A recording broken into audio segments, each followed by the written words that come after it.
Here is your complete, emotional, cinematic story, written as one full part, about 1800 words with strong pacing, deep emotion, and viewer engagement built in as you requested.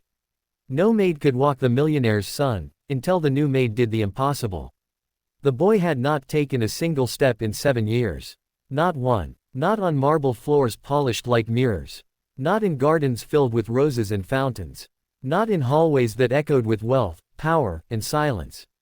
7 years. 7 years of wheelchairs. 7 years of doctors shaking their heads. 7 years of hope rising and dying in the same breath. And now, in the largest mansion on the hill, where every room was filled with gold, art, and luxury, there was one thing money had never been able to buy. A miracle. Inside that mansion lived 12-year-old Daniel Hartwell, the only son of billionaire businessman Richard Hartwell. The world saw Richard as a ruthless tycoon who controlled companies across continents. Newspapers called him the Iron King. Investors feared him. Competitors respected him. But inside his own home, Richard was just a broken father staring every day at a son who could not walk. Before this story continues, if you believe in kindness, second chances, and the power of love to change lives, take a moment right now to like this video, comment your thoughts, share it with someone who needs hope, and subscribe to this channel. Your support helps stories like this reach hearts around the world. Daniel had once been a bright, energetic child. He used to run through the garden barefoot, laughing, chasing butterflies, calling his father to watch him jump from stone to stone. But one rainy evening, when Daniel was 5, everything changed. A car accident, a twisted road, a speeding truck, a scream, a crash. Daniel survived. His legs did not. The doctors said it was spinal trauma. Severe. Complicated. We'll try, they said. But don't expect miracles. Richard refused to accept it. He flew doctors from Europe, Asia, America. He built a private medical wing inside his mansion. He hired the best therapists money could find. He bought machines that most hospitals didn't even own. And still, nothing. Daniel's legs remained still. One by one, maids and caregivers were hired to look after him. Some were kind, some were professional, some were patient, but none stayed long. Because Daniel was difficult. He wasn't rude. He wasn't cruel. He was broken. He refused therapy. He refused exercises. He refused encouragement. He had stopped believing. Every time a maid tried to help him stand, he would close his eyes and whisper, "It won't work. It never does." Every time someone said, "Let's try again," he would turn his face to the wall. Eventually, even the most hopeful caregivers gave up. He doesn't cooperate. He has no motivation. He's emotionally withdrawn. That was their report. So they left. And Richard felt more helpless each time. He would stand in his son's room at night, watching him sleep, whispering apologies he knew Daniel could not hear. Apologies for being too busy before. Apologies for not protecting him. Apologies for failing him. Then, one morning, a new maid arrived. Her name was Elena. She was not young and glamorous like some others. She was not highly educated. She did not have fancy certificates. She was just, simple. In her early 30s. Thin, quiet, with tired eyes and gentle hands. She had grown up poor, raised her younger siblings after her parents died, and worked since she was 14. Life had never been kind to her. But she was kind to life. When she entered the mansion for the first time, she felt small. The ceilings were high, the walls were painted with priceless art, and the silence felt heavy. She was assigned to Daniel. The head housekeeper warned her, "He's difficult.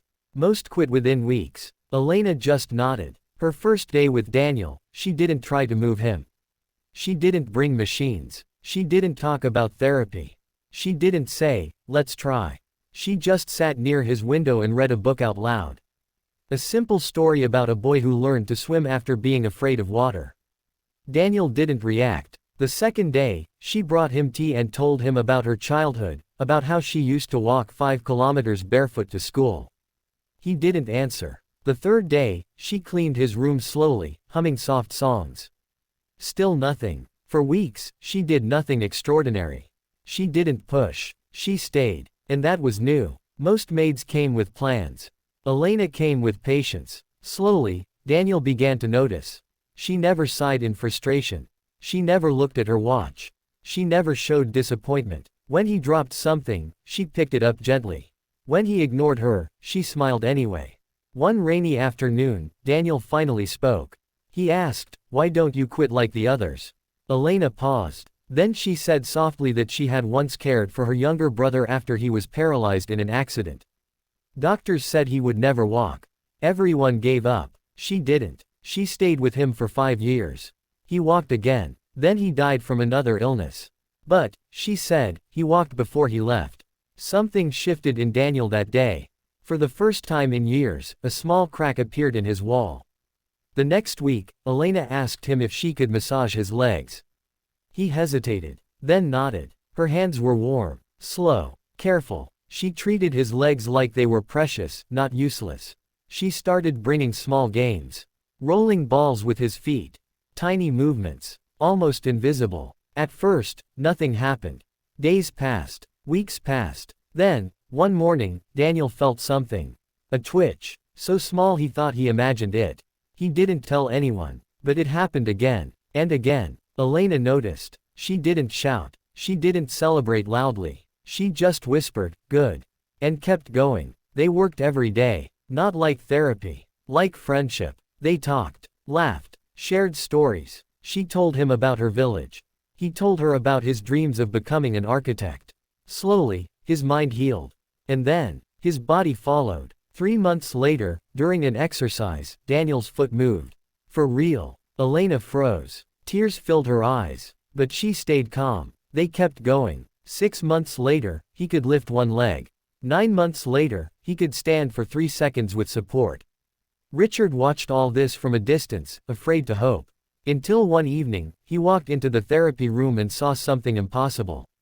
Daniel was standing, holding Elena's hands, shaking, sweating, smiling, standing. Richard dropped his phone. He covered his mouth, and cried like a child. From that day, Daniel worked harder than ever. Pain became his companion. Falling became normal. But giving up was no longer an option. A year later, on Daniel's 13th birthday, the mansion prepared a small celebration. Family, staff, doctors, everyone gathered in the garden. Richard wheeled Daniel to the center. Then Elena whispered something to him. Daniel nodded. Slowly, carefully, he stood.